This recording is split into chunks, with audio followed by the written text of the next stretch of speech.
This was the first DSLR camera I ever used, and I still use it today. If you're ever watching my videos and think to yourself, wow, that shot looks horrible, it's probably because I was using this camera. When all my other cameras are busy recording, I like to take this Canon T1i and go out and take some extra shots. So if I'm shooting everything from different angles with all my cameras, I can still go out and take extra photos and video with this thing, which is why a lot of the footage from this ends up in my videos. This camera was originally released in 2009, almost 10 years ago, and it was made for the photographer on a budget.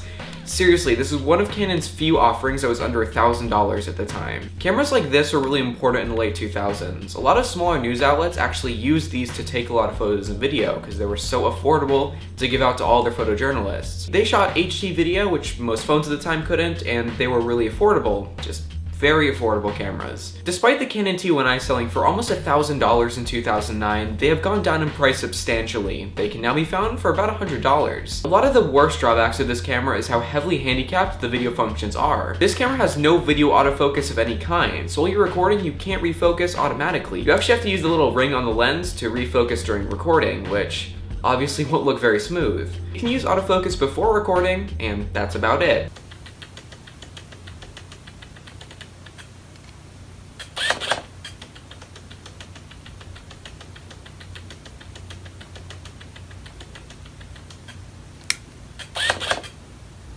Another big issue is that in 1080p, this camera maxes out at 20 frames per second. Not even 24, just 20. So to get above 20 frames per second, you have to actually drop it down to 720p, which is far from ideal, especially in the 4K dominated era we live in. And the last drawback with this camera is that it has an APS-C size sensor, which basically means that the sensor is smaller than what you would find in a professional camera like a Canon 5D. Now that's normal in budget cameras. You won't find a budget camera that's full frame, unless your budget is like $3,000. And really, the main downside of having an APS-C size sensor is that your videos and photos are gonna be a little cropped. Basically, if you use a 50mm lens, it's like using an 80mm lens, which again is really normal. The camera I'm recording this with right now, it has a crop factor of 2 times, and I still get around that just fine. You're really only gonna find these full frame, non-crop sensors in professional cameras. Speaking of professional cameras, this is the $3,500 Canon 5D Mark IV.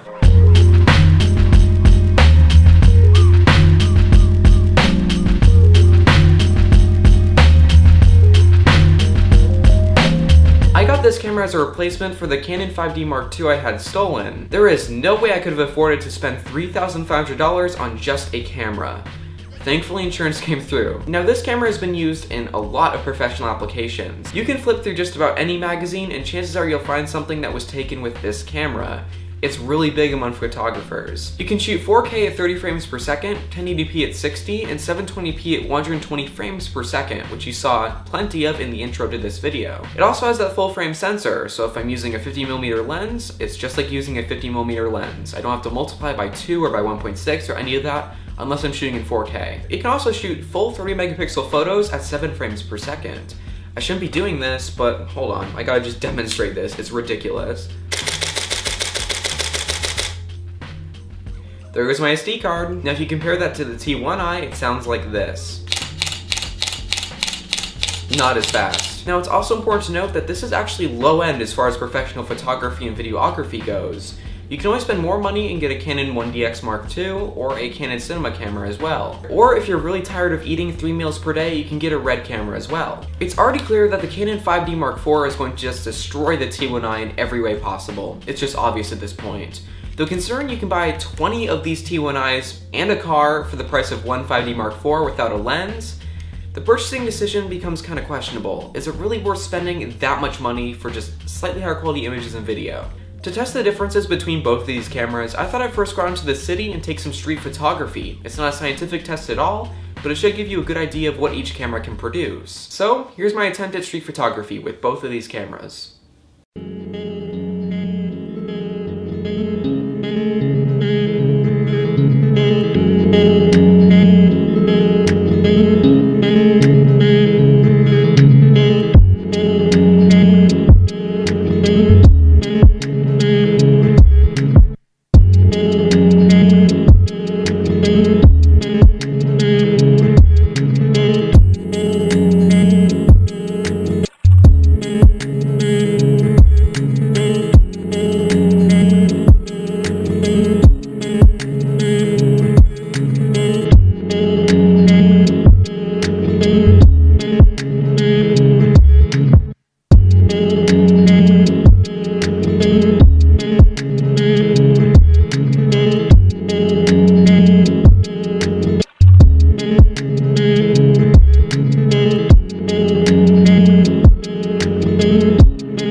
think was the most impressive and what personally blew me away the most was how I could take one still from each camera, put them side by side, and you wouldn't really know which camera took what. I wasn't even planning on labeling what camera took which photo in the slideshow section of this video. I expected the difference to be really obvious, but it wasn't. Now, to be fair, you are looking at these photos through YouTube's awful compression system, so you are missing a lot of details that are actually there if you're looking at the uncompressed photos. And of course, when you crop into a photo real far, you can tell that the Canon 2i has half the megapixels of the 5D Mark IV.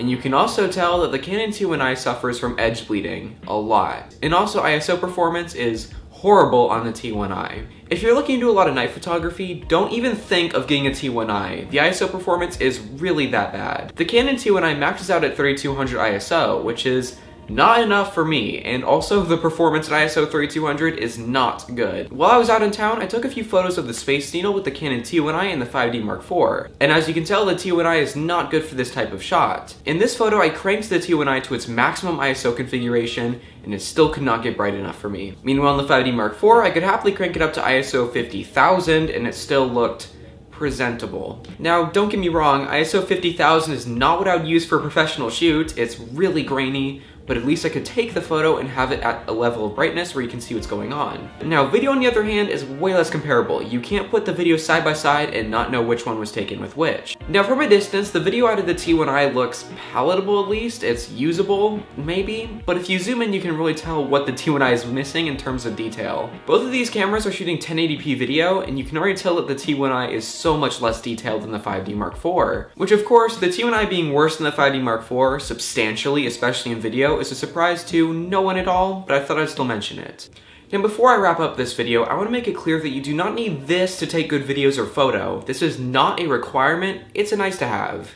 As I've been expanding into doing photography and videography more professionally, I've found that it really helps to have a nicer camera, obviously. But you absolutely don't need that to take good videos or photos. When I was starting out, my video camera was a mini DV camera from 1997, and my photo camera was a Vivitar from the local drugstore for $30. And I did okay with that. I made videos for YouTube, I took photos, I did a lot with both of those cameras, even if they're really low end. And also, it's not 2011 anymore. We have these, which can take 4K video, edit that 4K video, and then upload it to the internet for thousands of people to see. The first 2 seasons of 32 megabytes were shot on really cheap camera gear, and I still made it work. I was rocking a Canon T5i, a kit lens, and a 24mm lens. That's it. I was recording most of my audio with a microphone I got for $1, and I was lighting everything with a $60 light set, which I'm still using. Anyway, that will be it for this video. I invite you to leave your thoughts in the comments down below. I really like reading every single comment, it makes my day. Like and subscribe, it really helps me out, and if you wouldn't mind, throw me $1 on Patreon or so. I'm having a lot of videos get demonetized. Thank you guys so much for watching, I'll see you in the next video. Bye.